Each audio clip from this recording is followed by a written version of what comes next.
Fort Sweet 16 games tip off tonight in the NCAA tournament, and viewership through the roof through the first two rounds. Riley Underwood updates us on the current state of college basketball. Riley, what do you got for us?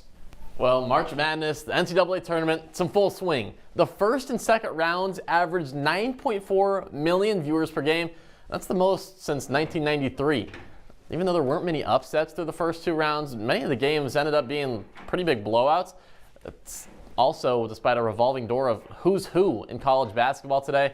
Now that the transfer portal and name, image, and likeness have taken a hold of athletes and schools nationwide.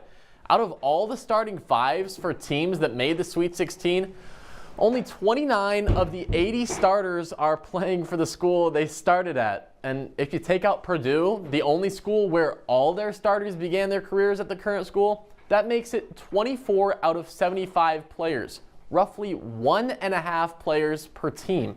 And it doesn't look like that's going to change anytime soon.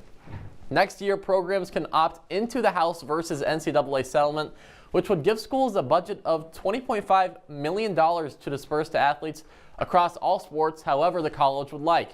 It would also increase the scholarship limit for basketball from 13 to 15 and cap the roster at 15, essentially eliminating walk-ons.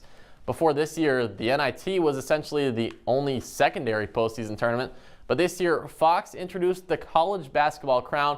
It's a 16-team tournament with a total of $500,000 of NIL money on the line, which is divided among the winners and top teams.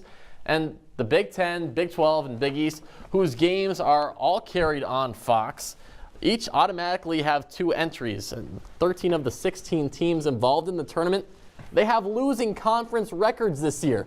It seems like the more players are paid and the more they transfer after one season, it seems like college basketball turning into a professional league where academics are looked at. It's a bit of an afterthought.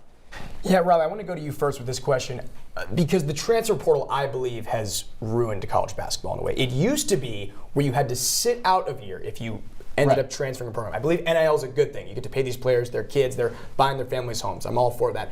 But I think the transfer portal is what's ruined college basketball. I want to get your thoughts there. I would completely agree with you because at first, when everything was happening, everyone was saying, well, this is actually going to level the playing field because then maybe the smaller schools can pay their guys and maybe they won't need the big stage. It's kind of the complete opposite. This Sweet 16, 4 conferences only are represented, and the SEC has 7 of the 16 teams. I think it's taken over.